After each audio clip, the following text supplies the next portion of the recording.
Hey kids, you sick of the same old thing on game night? I love me some Warhammer, but blah blah blah. I love D&D night, but all these campaigns are stale. But there's nothing else, there's nowhere to turn. Well, stop it. Just stop it. Because the Keep Studios has you covered. They've already released their first DCC, or Dungeon Crawling Classic, adventure, for the late person, called Sword in the Jungle Deep. And they're hard at work on their next one called Soul for the Ocean Dark. These names are awesome. This is tabletop RPGs written, created, and tested by fans of the genre.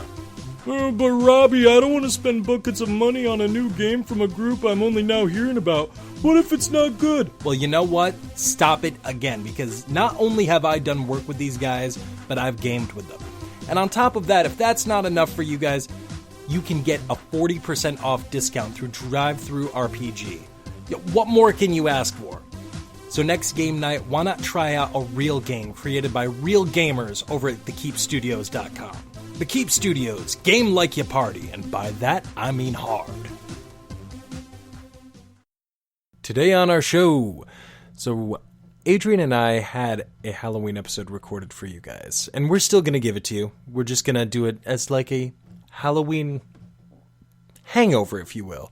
I decided that you guys need to be creeped out a little bit more, so you guys are getting 2 episodes today. One of them is yet another flashback episode, and don't worry, I'm not going to make you guys listen to the whole thing again, just the scary, creepy parts, where I tell Adrian about some of my favorite creepypastas out there. And just for the record, when this one was recorded, this is yet another one that really fucked with him, so hopefully it messes with him as he listens to shit that we did a while back. But I already checked this out myself. Definitely still keeps the creepy. So we got this one, as well as a creepy ritual narration by me at the end. But on top of that, if you're listening to this episode when it first drops, like the first couple of minutes, you guys are going to be getting another episode today. Holly is going to be dropping her own self-recorded, self-mixed, self-produced narration of a brand new story by MJ Orrs. So that's 2 Nerdynomicons today for the price of 1. And you guys will still get the other Halloween episode, I promise. We're just going to not release it on Halloween. We're going to scare you guys on Halloween. Kind of makes sense to me. But anyway, enough of that. Enjoy a flashback episode and a ritual pasta, and certainly enjoy Holly's own little horror narration. I have not heard it yet, and I'm very excited. So, happy Halloween, guys.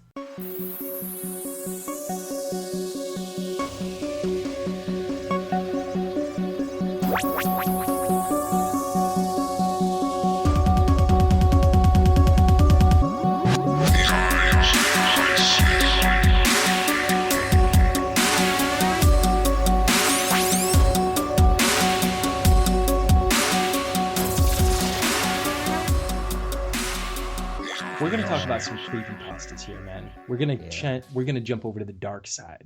Dark pastas. Dark pastas. Scary spaghettis, as my friend Rich Huff likes to call them. Wheat noodles, not your egg noodle bullshit. Creamy noodles. Yeah, frightening bow ties. Burn it in the pan. Rigor mortis rigatoni.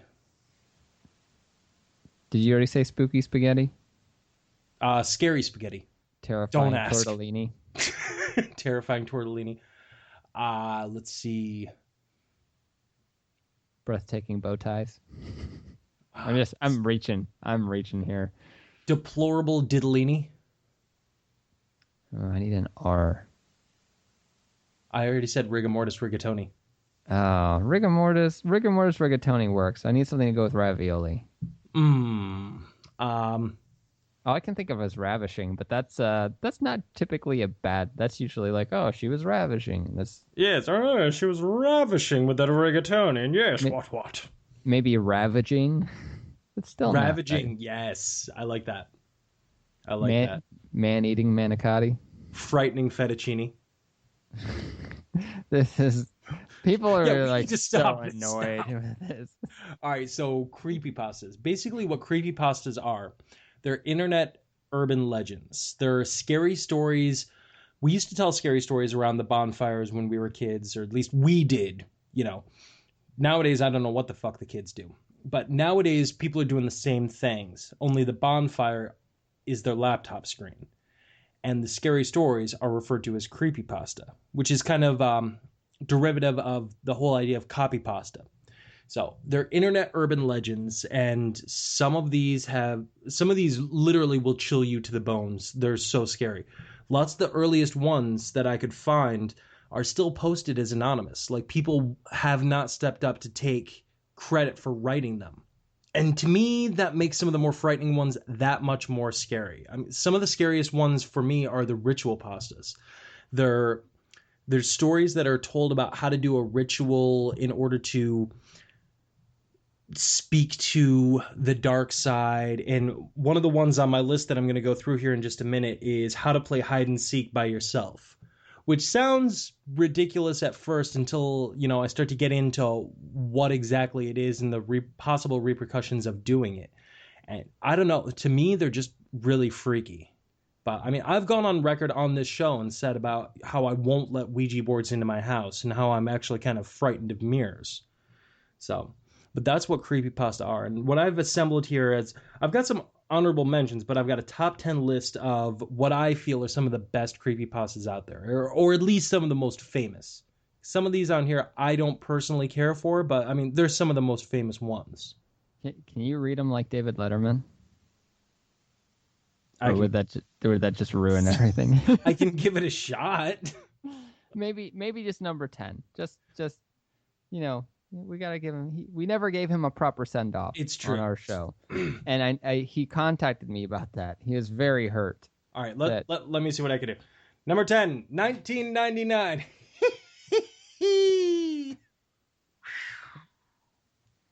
How's that? Keep going. I like it. Number 19, 1999. Yeah, what we have now here is simply known as 1999. This is a story. This one's quite realistic and chilling. It's an urban legend. It follows the journey of a Canadian blogger named Elliot. Elliot. As he tracks down the meaning of a mysterious TV channel that he watched back in the year in 1999.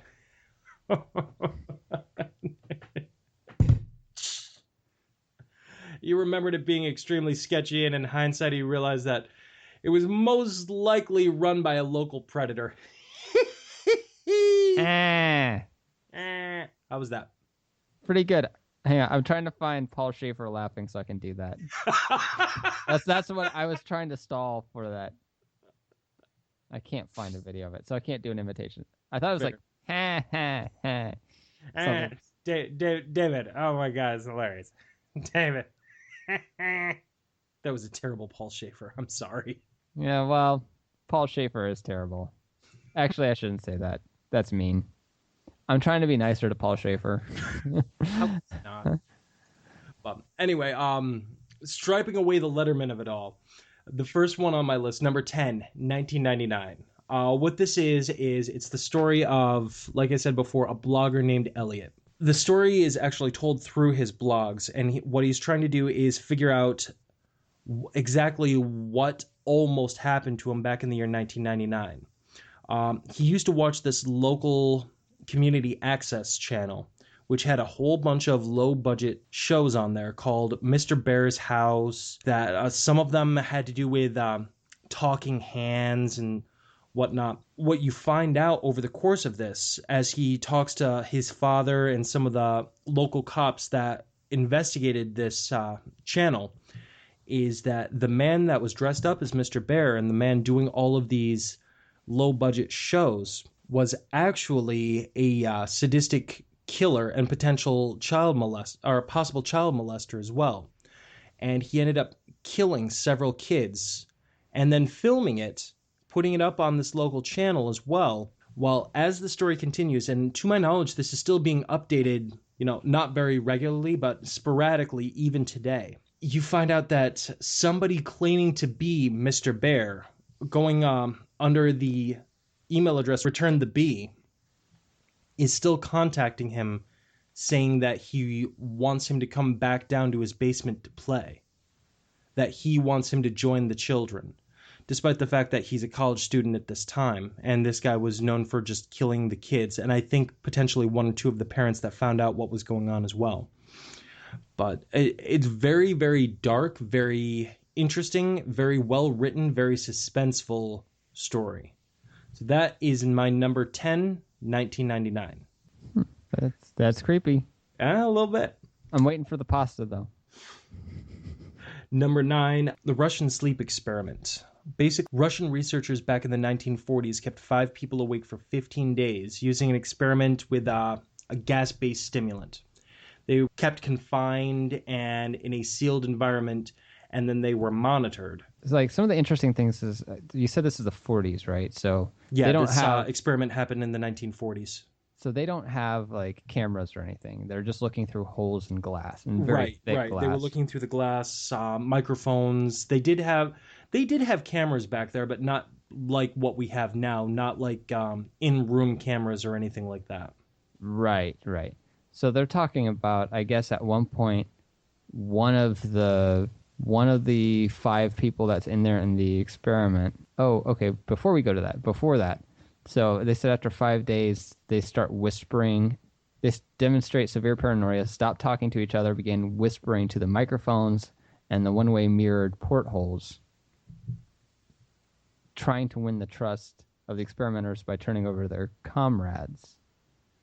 And then after a few more days, one of them starts screaming. He just runs the length of the chamber, repeatedly yelling at the top of his lungs for 3 hours straight.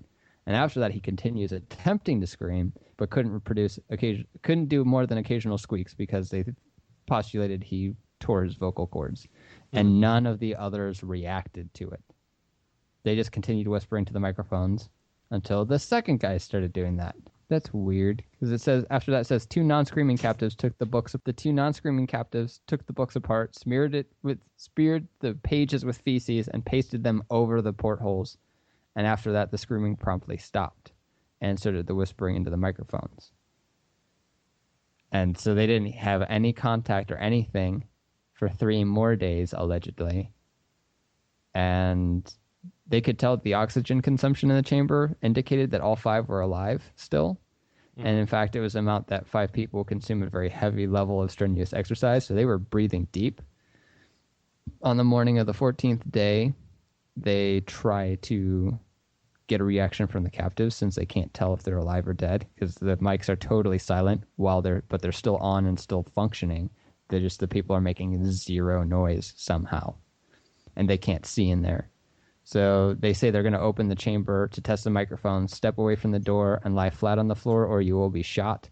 Compliance will earn one of you your immediate freedom, and the response, as you said, is, "We no longer want to be freed." And that's it. Yeah, one of the creepiest quotes on this, right toward the end of the story here, is when one of the subjects says, "Have you forgotten so easily? We are you. We are the madness that lurks within you all, begging to be free at every moment in your deepest animal mind.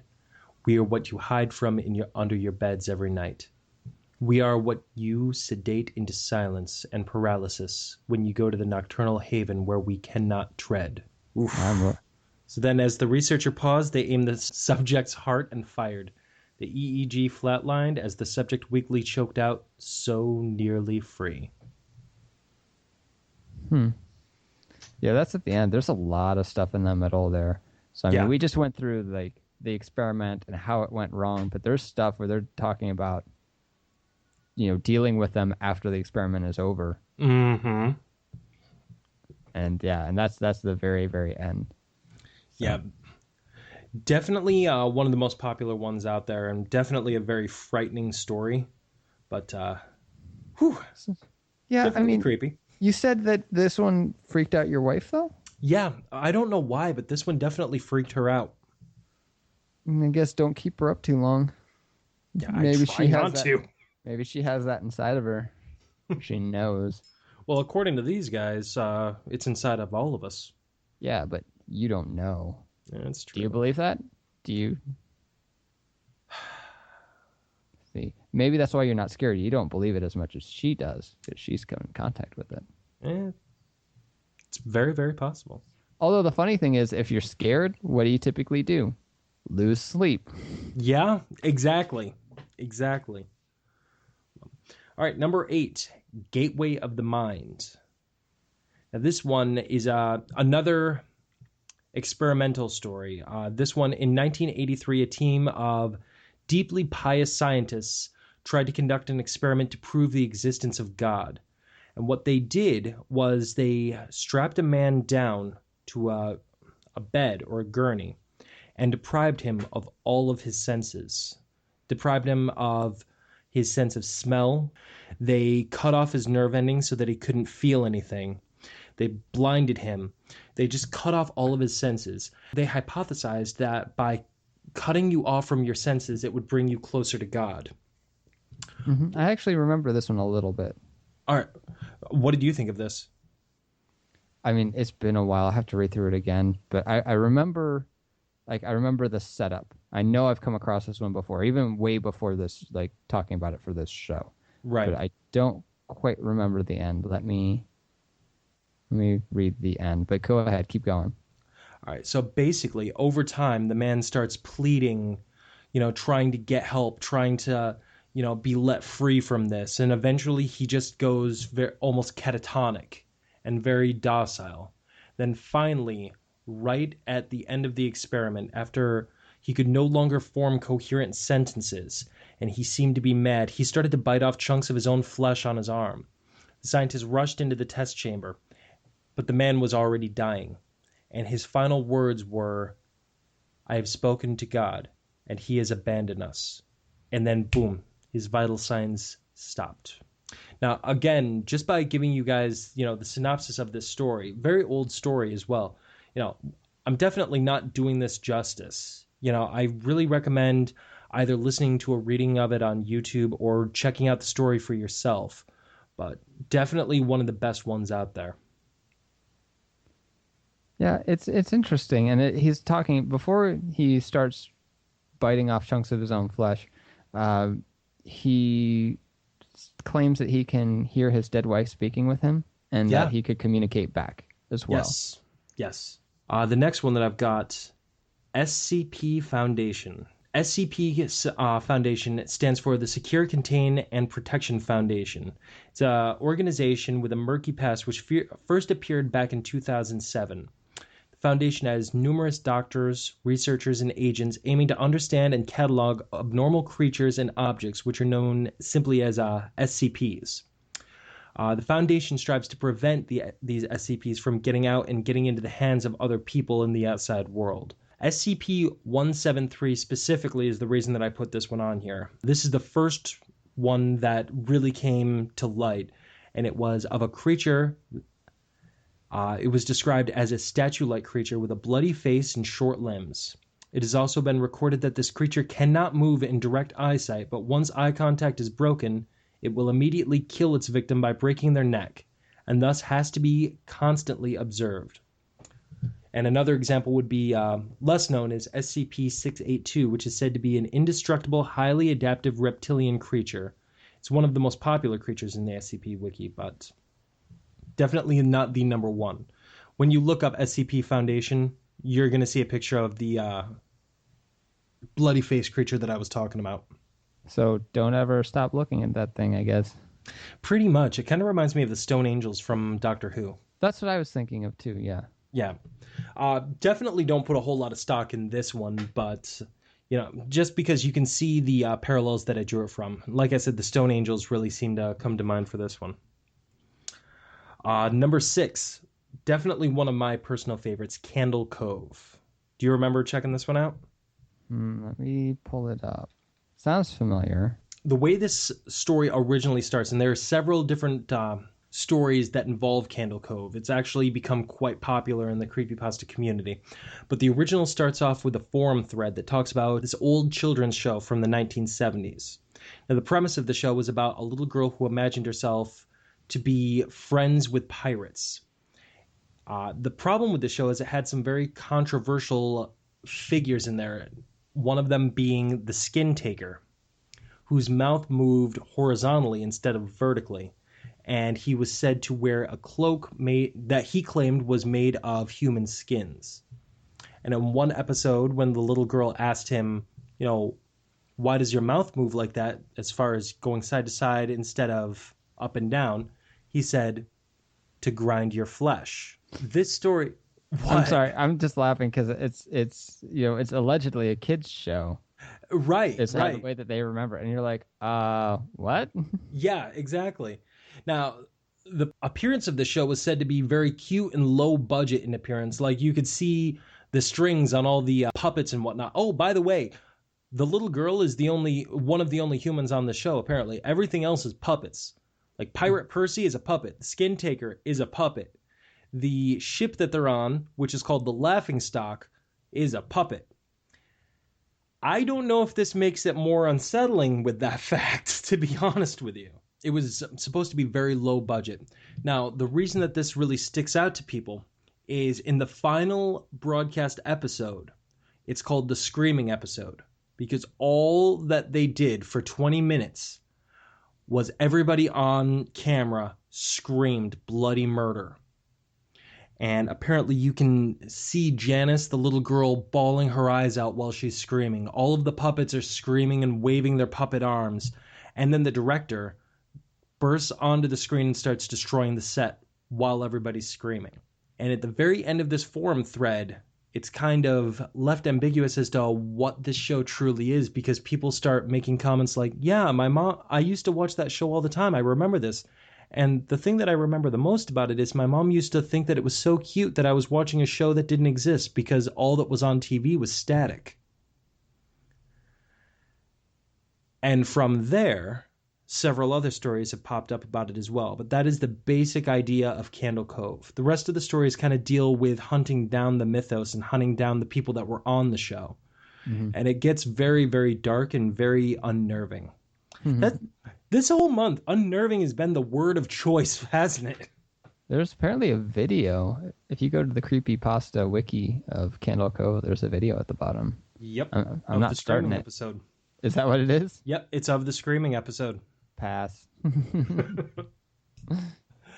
All right, and that is the basic background and premise of Candle Cove. Number 5. Jeff the Killer. For this one, I'm going to kick it over to you, Adrian. You really enjoyed this one. I don't know that I can do it any justice. This was one, I don't know why, but it really stuck with me. And I guess this is a classic, right? Yeah, this is usually in the top 3. I put it on the list at 5 just to kind of give it its props. I've never been a terribly huge fan of Jeff the Killer, but it is by far one of the most popular. Not the most popular. I left that one for number 2, but one of the most popular creepypastas out there.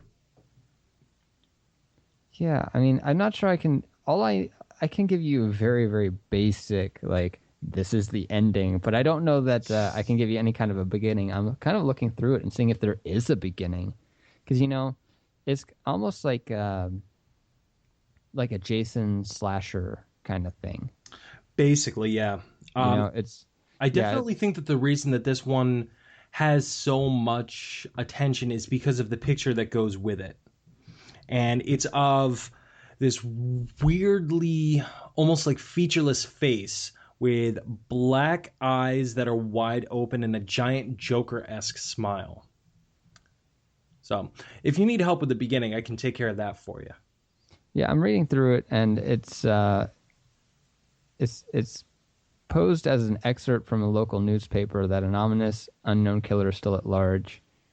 And then a guy who survives one of the killer's attacks tells his story, and he's saying, I had a bad dream, woke up in the middle of the night, saw the window was open even though I remember it being closed, shut it, crawled back under my covers to get back to sleep, had a strange feeling like someone was watching, looked up, there's in the little ray of light illuminating from between my curtains was a pair of eyes, dark, ominous eyes bordered in black. Saw his mouth, long, horrendous smile that made every hair on my body stand up. Figure stood there watching me, said a simple phrase, go to sleep. And when he said go to sleep, I let out a scream. That's what sent him at me. He pulled a knife, and they fought. And his dad bursts in. The guy throws the knife into his dad's shoulder. Probably would have finished him off if one of the neighbors hadn't alerted the police. Yada, yada, goes on. But mostly, It's that phrase. That's the phrase that sticks with everyone, I think, is that go to Go sleep. to sleep. Yep. Yeah. That is definitely the phrase that sticks with people. As far as a little bit of backstory, Jeff was a little boy that moved into a new house with his parents and his siblings. The day he moved in, he was invited to a birthday party, and he decided to take his little brother along with him. So when Jeff and his brother were waiting at the bus stop, 3 teenagers jumped them. Jeff successfully defeated the attackers, but was left on the street with broken wrists and a knife wound. After this ordeal, he realized that he actually enjoyed inflicting pain on others. It was always a feeling that he had inside of him, but he never really knew it, and it kept on getting stronger and stronger. So one night, he went into the bathroom and carved a permanent smile onto his face.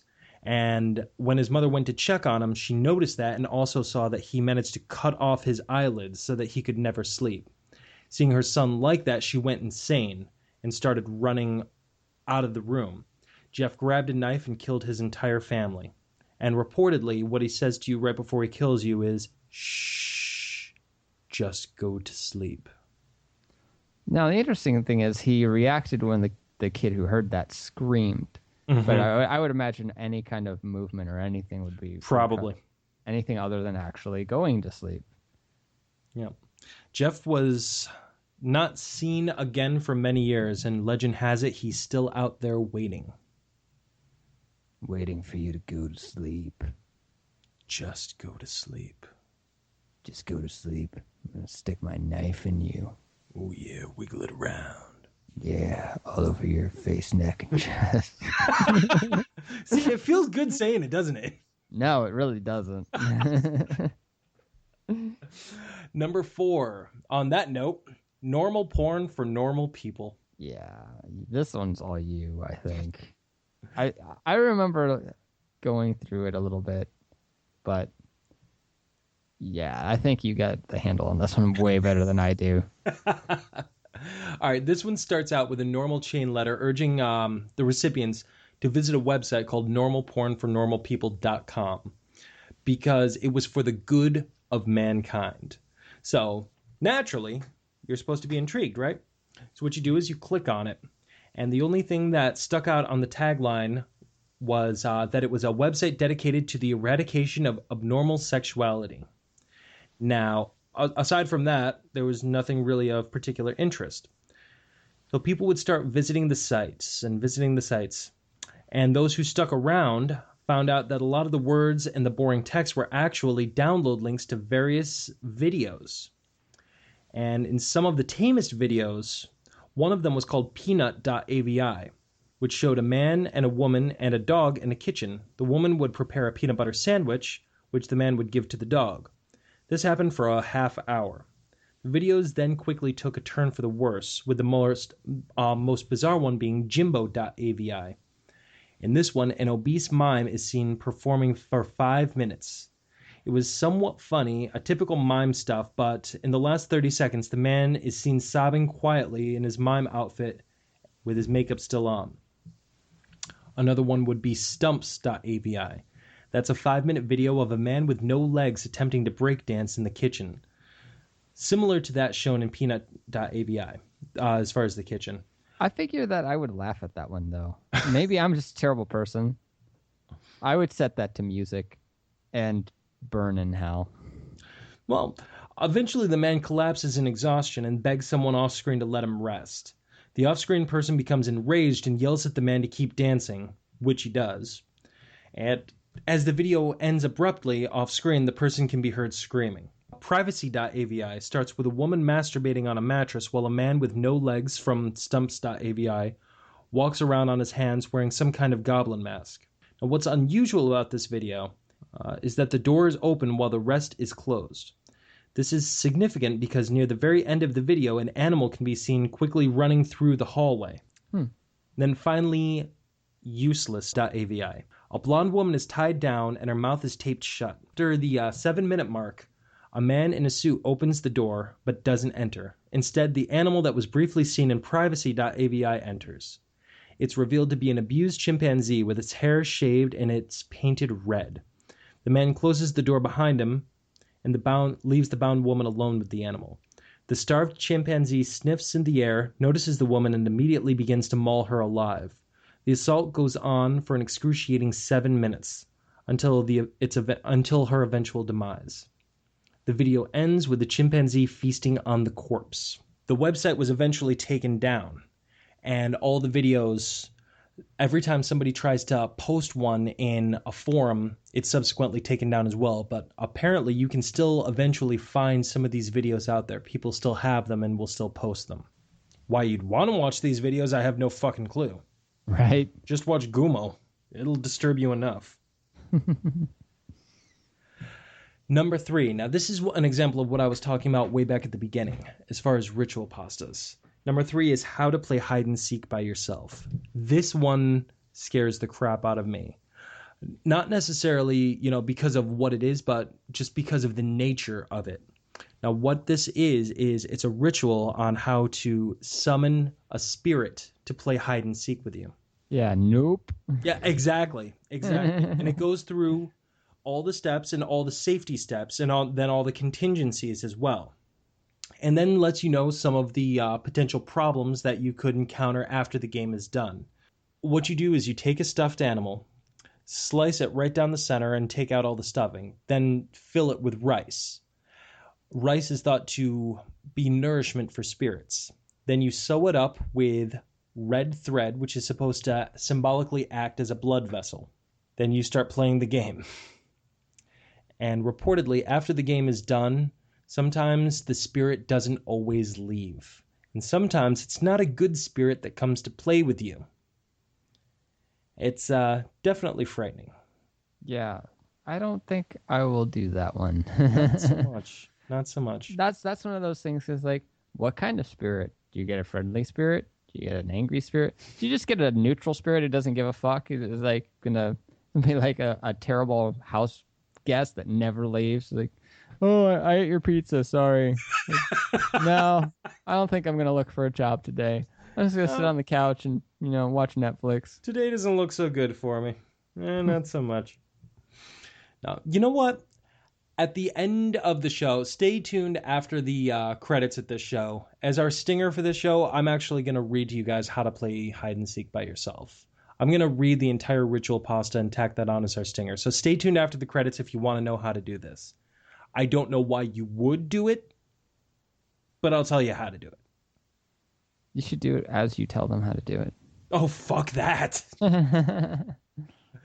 All right, number 2, probably the most popular creepypasta out there. I mean, if you've never heard of creepypastas before, you've probably still heard of this guy.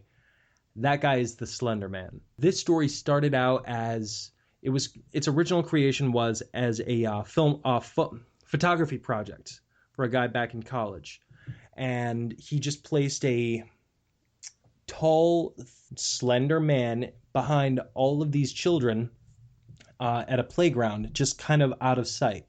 And once these pictures hit the web, stories started flying. The legend has it that the Slender Man kind of lurks in the trees, out of sight, and when you see him, he will start pursuing you, driving you mad. Now, there are lots of people that have taken the lore in different spots. I mean, you can even find web series about this guy, like Tribe 12, Marble Hornets. There's a video game out called Slender the Arrival, which I do highly recommend. There was even a murder case, I think about a year ago, where a couple of kids killed someone and claimed that the Slender Man told him to do it. So this is even broken into the regular American news. But the Slender Man apparently is always out there, messes with anything electronic when his presence is around you. It's convenient that he messes with electronics. Yeah, exactly. I mean, you can still get footage of him, but it's highly pixelated. The sound starts to get all fucked up and everything. A great example of this is my personal favorite of this series was Tribe 12. I think that the special effects that they implement is really good. It's not too hokey, and it's pretty good. It's pretty frightening. And then the final one on this list, smile.jpg, aka the Smile Dog. This is another one that really got to me. Story starts out with a guy kind of investigating stories about this viral picture that kind of just shows up in people's emails under the subject, "Spread the Word." And it's a picture of a dog smiling from ear to ear. And you can still find this picture out there. I mean, if you type in "smile dog" into Google right now, you'll see a picture of it. But allegedly, all of these pictures are doctored, and they're not the real thing. They're not the one that started up. They're not the photos that were originally out there. The story follows this man trying to trace down the roots and comes in contact with this woman who had received the letter or the email and eventually ended up killing herself because the dog visited her in her dreams every single night. And the only way to stop this from happening, stopping the dog from driving you mad, was to spread the word, to spread the chain letter to more people. And rumor has it that the original picture was actually of the devil himself. In dog form? No, that the dog was actually placed over top of the picture of the devil. But the devil's power actually shone through, and that's what drove people insane. But again, that is just one version of the story. Interesting. Again, I'm not doing these stories justice. I'm just kind of giving a list down here. But every single one of them on this list, even Jeff the Killer, they're all worth checking out. Other notable creepypastas that didn't quite make my list but are still definitely good are The Grifter, The Angel Statue, The Keyhole, The Rake. Morrowind was one of your personal favorites. That's a gaming creepypasta. Mm-hmm. The Rake really got to me because all the stories about that actually have to deal with upstate New York, which is where I live. So, yeah, that one's definitely creepy. And there's YouTube video, and there was actually video on Unsolved Mysteries that kind of ties in with The Rake, too. Is it about, is it like when you're stuck surrounded by rakes and you step on one and it hits you in the face, you go, Dude,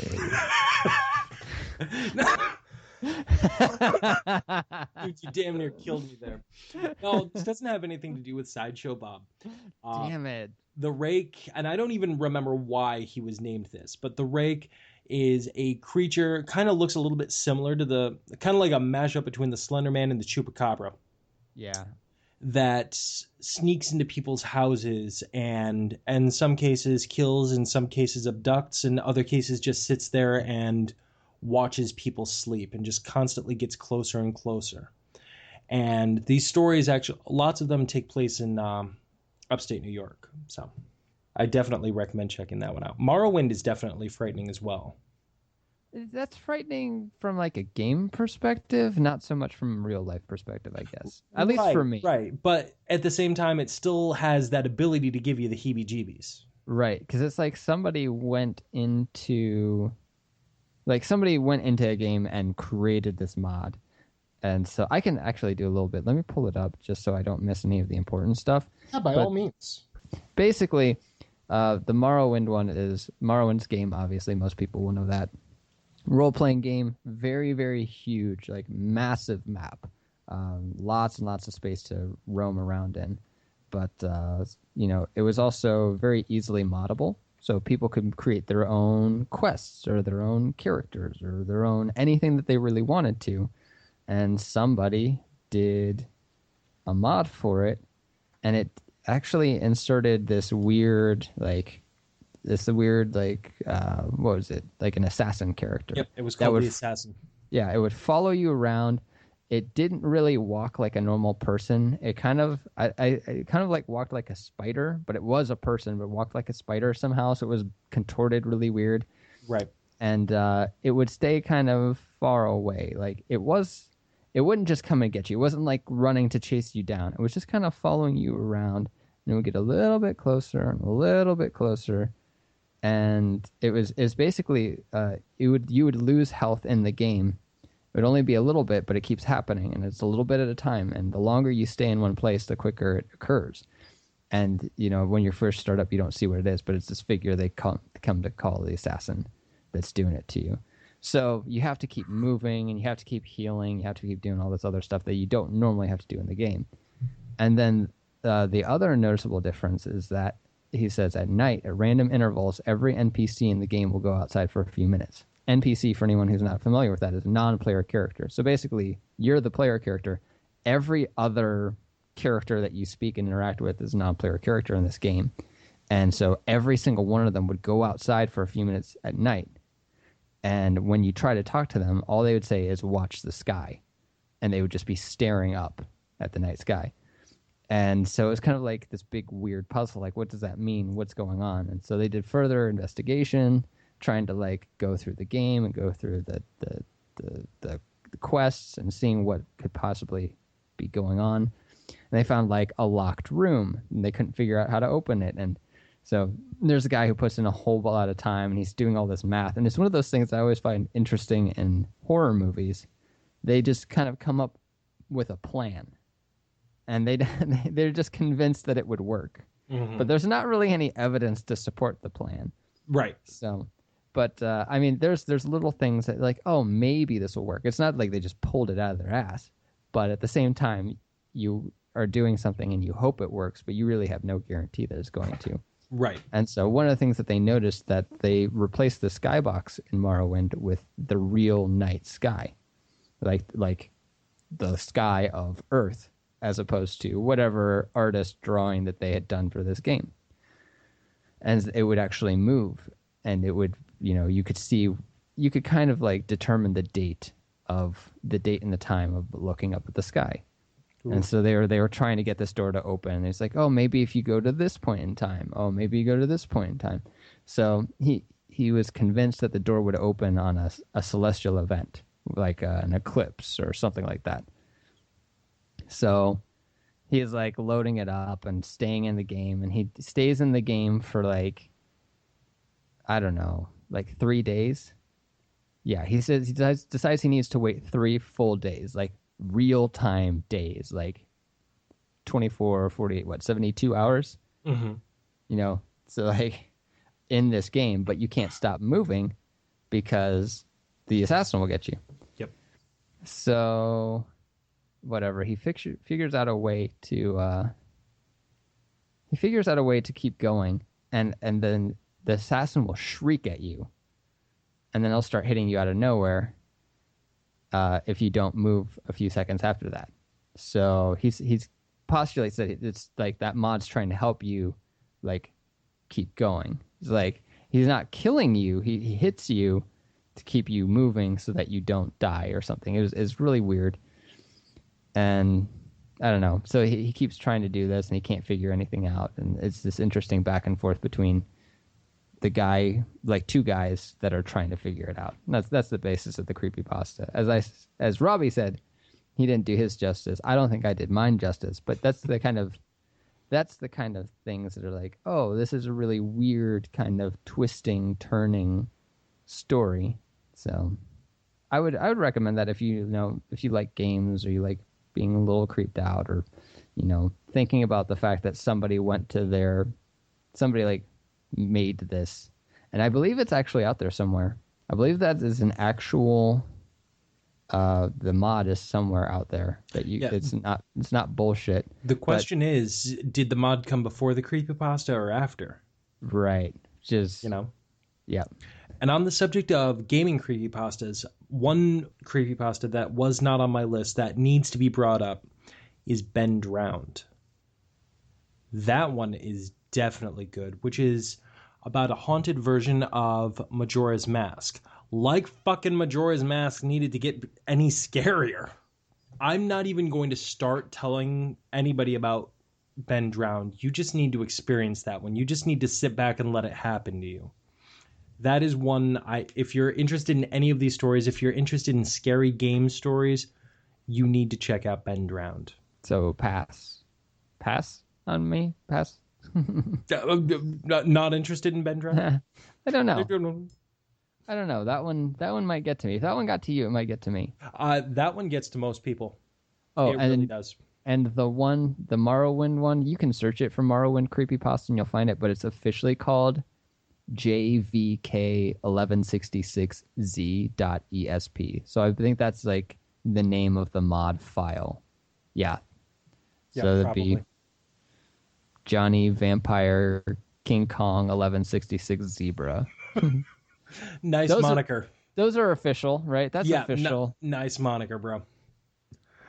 If you're into any of these whatsoever, if you're into any of these scary stories, these creepypastas, one place that I really think that everybody out there should check out is the subreddit No Sleep.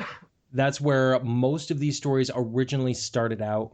That's where lots of creepypastas and scary stories, and in some cases stories that are so creepy and written so believably they could even be true and you really wouldn't know it. You know, if you want to get creeped out late at night, check out No Sleep. It's reddit.com/no sleep.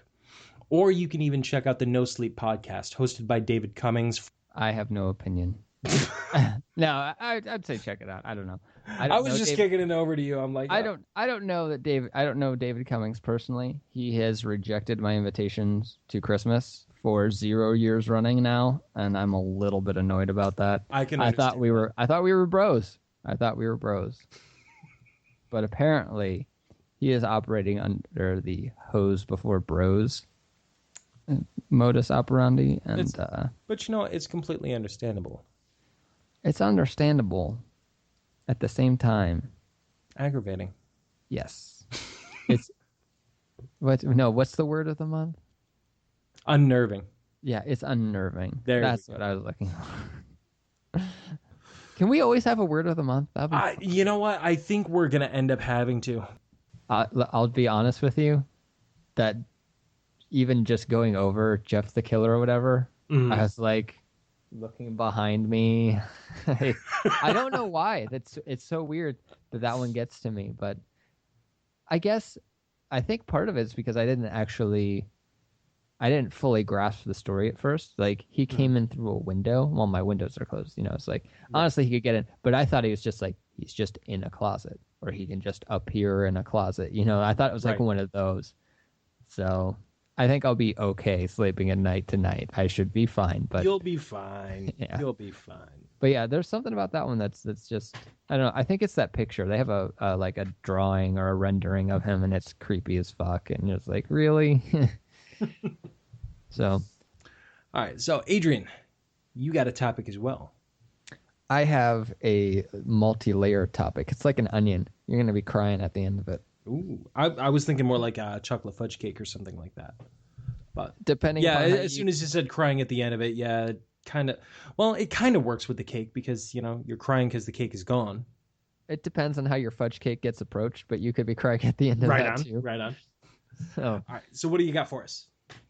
So my two topics, as I said, they're kind of intertwined. I wanted to talk about movies that you actually find scary. They might not be your favorite movies, but like movies that you find scary, and I figured this would tie into like the scariest thing that you can imagine, or the scariest situation that you could imagine finding yourself in. Okay. And it doesn't have to be super over the top. It doesn't have to be like, oh, well, I'm being chased by a demon while looking in the mirror, and a jet plane's gonna crash down with a nuclear missile. Like, yeah, I'm sure that would be very scary, but also not very likely. Like, pick one or two of those things. Yeah, the jet plane and the nuke, even if you subtracted those, yeah, you described my nightmare. But I'll see if I can get a little bit more specific on that. Right. Sorry, I probably should have had a different example there. I know what you're scared of. Yeah, you're listing these off right now. I'm like, oh God, this is my nightmare. But it's not a one-up contest. I feel like there's people that try to do that. Or like, oh yeah, well, it'd be scarier, the thing that you said, but nuclear devastation. And you're like, I guess. Like, yeah, I guess. I can't really imagine that. Your ex-girlfriend pressing the button. Right. Like, and okay. Yeah, and then the devil comes out of the nuclear wasteland. Like, just and starts anally raping you while pouring sugar in your gas tank. Yeah, you're just like, let's just put together a coherent thought. Yeah, exactly. Bob. All right, why don't you start off, man? Okay, so as I came up with it, and this is what kind of led me to these two topics. I was thinking about things that I really don't like. I used to be very, very scared of them, like paralyzed, terrified, can't move, scared. but I've gotten a bit better about that. But I've never really liked spiders. And I know that's a common one for people. Yeah, that one's pretty common. I don't like spiders for several reasons. One, they're relatively small. So they can, one, they're relatively small, and one, B, they can be anywhere. They can True. attach to anything. They climb on walls and ceilings and underneath your toilet seat. Okay, that's true. That's going to give somebody nightmares, but it's a possibility. Sorry, deal with it. So I don't like those. 2, all the legs and all the eyes, just like too much. It's too much. And then 3, the poisonous ones. I think those are the ones that scare me the most. Obviously, I don't know if you've ever looked up, and I think some of it's BS, but the bite of the brown recluse. Oh yeah, the brown. I was actually gonna say the brown recluse. Everybody always says about the black widows and everything like that. I'm like, no, fuck that, dude. The brown recluse is really scary. Yeah, and like the black widows, like they're identifiable pretty easily. Yeah, and I mean, not to say I wouldn't be scared of them, but I feel like I would be less scared of them. I'm scared of the idea of the brown recluse more than the actual spider. Like, don't get me wrong. If I saw it, I would be fucking terrified as well. Right. But it's just like they hide. They don't like being found, and they will bite you. And if you find one, it's probably because you were in your garage or in an attic or some storage space that you never go into, and it's on the back side of the box that you're about to grab, or it's on the inside, and you put your hand in there. You have no real way of knowing. And then it bites you, and then there's all these pictures of like your flesh just dying. Yep. Just like, yep. And they're like, wow, that's really shitty. Fuck you, spider. So I don't like spiders. Okay. So movie, obviously. Arachnophobia. Freddy got fingered. What? Oh, Freddy got Just fingered. kidding. Definitely arachnophobia. But Freddy got fingered, also terrible. But no, arachnophobia. That is like, oh, spiders in your faucet, spiders in your toilet, spiders on your face, spiders all over, spiders in your football helmet, just like, and like one bite death. I don't remember if they instantly die or if it's like a few minutes later. I forget. It's been a long time since I've seen it, and it will continue to be a long time since I've seen it because I don't like spiders. So that's the movie. And then the situation that I would, I could not imagine dealing with spiders being all over me. Mm-hmm. I'm talking like that Indiana Jones, like covered in spiders on his back, but I mean like everywhere. Like I would shut down. I would not be able to deal with that. I can do one, and if it's staying away from me, I'm not going to like, oh, there's a spider, and I'm going to like screech and jump up on a table or a chair and get like squeal like a girl. Like that's not going to happen. Right. I can deal with one as long as it's not huge. I can man up and like, all right, let's get a paper, let's kill it, or let's swat it, or doing something. And but like covered, like I don't want them on me. Like if that spider gets on me, I'm going to freak out a little bit. I'm going to do my best to shake it off. But if I'm covered in them, I don't know what I would do other than scream, and then it's getting in my mouth, and then I just die. I just die of like brain aneurysm before it even bites me. Oh my god, that's horrifying. Yeah, isn't it? So that's mine. Okay. Let's see. Well, you started out with a fear. I've gone on record saying it before, and I'm gonna say it again. Probably my number one fear is mirrors. Now, I don't mean, I'm so afraid of mirrors I don't look at myself in the mirror while I brush my teeth or shave or anything like that. I mean, I do. I do look at myself in the mirror when I do that, get ready for work and everything. However, I will go out of my way to avoid looking at the mirror, like when I go to the bathroom, just to pee or something like that. I will go out of my way to avoid looking at the mirrors at restaurants, stuff like that, because I'm always afraid that of a couple of things. I'm always afraid that I'm going to see something in the mirror and it's going to be staring back at me. And it's something that I can't see without a mirror. That's one. Two is I'm always afraid that my reflection is not going to mimic what I'm doing. Mm-hmm. So I know that there is an actual phobia out there. I just wanted to make it clear, I'm not so paralyzed to look at a mirror that I don't look at them at all, but I will avoid them when necessary. My wife really wants to get a bed set with mirrors on them and stuff like that. I'm like, no, fuck that. Absolutely not. Yeah, fuck that. Yeah, dude, no. That would be like if I was married and she's like, oh, well, let's just cover this wall in spiders. Like, no, thank you. Let's see. Situation, or I'm sorry, a movie first. A movie that genuinely scared me. I'm having a hard time between the two of them, but I'm going to go ahead and say The Grudge. Mm-hmm. And I'm pretty sure I've talked about this one before as well, but there's something about both Kayako and Toshio, the two ghosts in that movie. They are very frightening, just the way they kind of come out, like in the scene where Sarah Michelle Gellar is in the shower and Kayako's hand is right there behind her hair and everything. Ugh.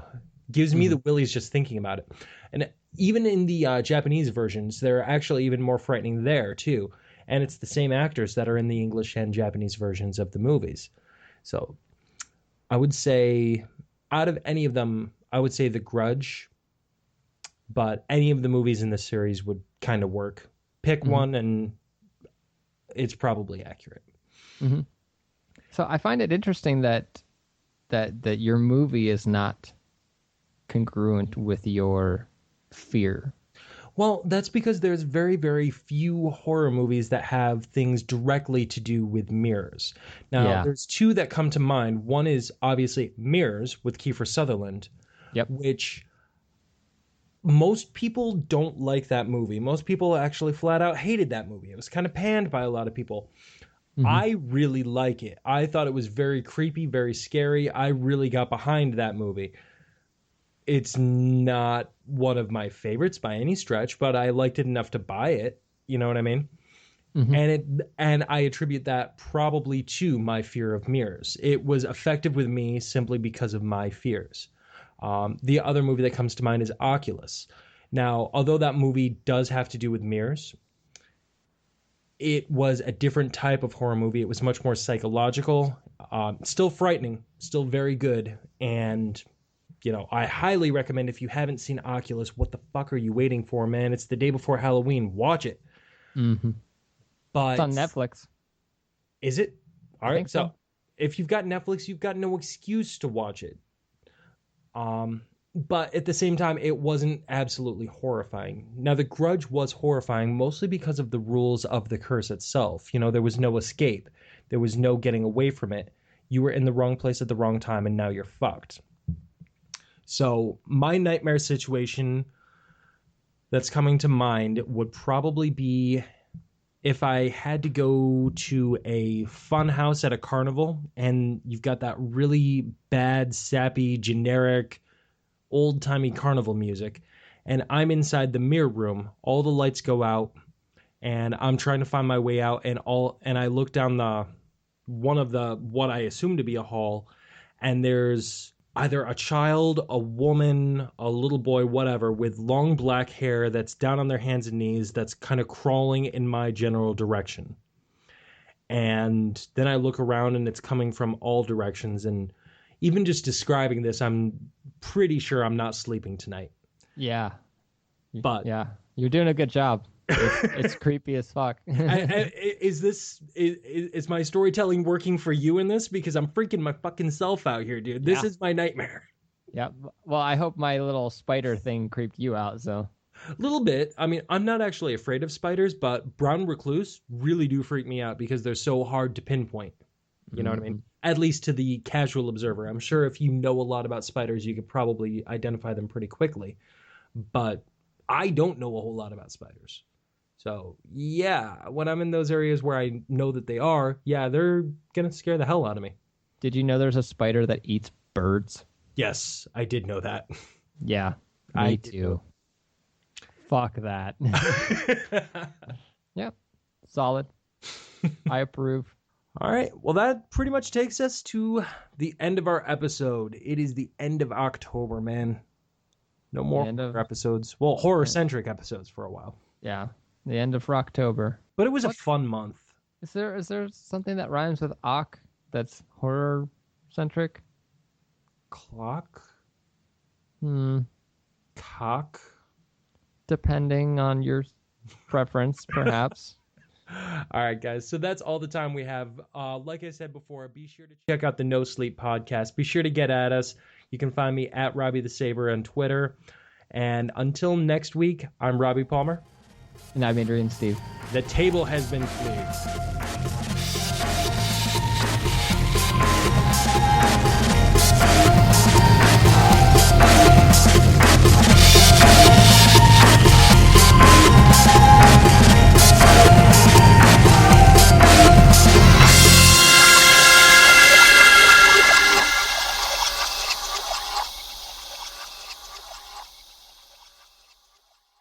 How to play hide-and-seek alone. Hide-and-seek alone, also known as Hattori Kakurembo, is quite popular in various parts of Asia. Those who have tried it report that it actually works and that they have felt that their lives were threatened. To do this, you will need a doll with legs.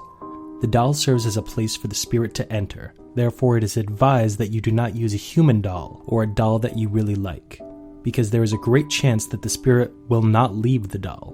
Rice, the spirit that enters, eats this as an offering and it is said to grow stronger. Red thread. This symbolizes blood and acts as a restraint. Something from your body. Fingernails are most commonly used, but some use their own blood, skin, hair, etc. Don't use someone else's body parts, or it becomes a curse. A weapon. Something to stab the doll with so that you can anger it. Real knives are dangerous, so most people use pencils or needles. Salt water, or alcohol. Without this, the game won't end. This material is used to get rid of the spirit. You'll need a hiding place. Give your doll a name. Giving a spirit a name is the most powerful thing that a human can give. It gives the spirit great power. Cut the doll open and take out all of its stuffing. Put the rice inside as well as a part of your body. Sew the doll back up again with the red thread, and wrap the remaining red string around the whole doll. This is important as it binds the spirit. Prepare the large bath by filling it with water and then wait until 3 a.m. Some versions say you do not have to wait until 3 a.m., but this is up to you. Remember to turn out all the lights in the house, but leave only the television on, as it will change depending on the location of the doll. Once it is 3 a.m., take the doll along with you to the bathroom and repeat, "First tagger is," and then the doll's name, 3 times sternly, while closing your eyes. Then place the doll in the bath. Walk away to another room, but do not look back. You may see the spirit possessing the doll. It is said that if the spirit makes eye contact or notices you looking at it, it may come after you. Count slowly from 1 to 10. After that, turn around and proceed back to the doll. Go close to the doll in the bath and say, "I found you, I found you, I found you." Then stab the doll with your weapon. After that, close your eyes and repeat, "Now the doll's name is it," again 3 times. Leave the object inside the doll and then pour some salt water into your mouth. Do not drink the salt water as it protects you from the spirit inside the doll, and you will need the remaining salt water to end the ritual. Bring along your cup of salt water and go back to your hiding place. It is recommended to keep your doors and windows unlocked in case you unexpectedly run into some trouble. That way your friends will be able to help you if they are outside. It is recommended to have a cell phone on silent mode and the brightness on the lowest level in case of emergencies. Keep the salt water in your mouth at all times. Never attempt to swallow it. Remain silent when you are in your hiding place, as any sound from you will alert the doll to where you are. If the doll finds you, it will stab you with the object you stabbed it with, and then possibly possess you as well. Keep the salt water on you at all times. To end this ritual, get out of your hiding spot and find the doll. It may not be in the bathroom, and then spit the salt water onto it. Pour the remaining salt water around the doll in a circle as well. Close your eyes and shout, "I win, I win, I win." The spirit in the doll will give up, and the game ends. You must dispose of the doll by burying it with salt, otherwise the spirit will attempt to re-enter the doll. Some versions say to put salt in every corner of your house after you bury the doll, especially where the doll has been found, as the salt drives away most malevolent spirits. Do not play this game for more than 2 hours. The spirit inside the doll will be extremely hard to remove at that point. Messing around with spirits is very dangerous, so play your game at your own risk. Warnings. Do not turn around when heading to your hiding place. You might see something very disturbing. Do not play when someone else is in the house. You must be alone to play this game, because the other person might be unintentionally found instead of you. Do not play with more than one person. It needs to be one person and one person only, because there is a great chance that one of the people that you are playing with could get possessed. The game can be played at 3 a.m. sharp. However, some versions say you do not need to wait until then. Just 12 a.m. is fine. Do not turn on the lights while playing this game. Leave only your television on. Do not fall asleep no matter how tired, exhausted, or sleepy you are while hiding. The doll will eventually find you and possess your body, because the meaning of this game is, if you find me, you can have my body. Do not attempt to leave the house while playing this game. The only time you should is if you want to end the ritual and the doll is not in the house. If you leave the house, the doll will find you. Do not play this game if you get frightened easily or have a very weak heart. This game is life-threatening and very terrifying to most people who have played it. Better still, don't play this game at all. Do not give the doll your name or the name of one of your acquaintances. You or your acquaintance can be the victim of a curse if you do this. My final warning is simply this. Messing around with rituals like this is dangerous. I do not recommend you play this game. But if you're going to anyway, now you know how.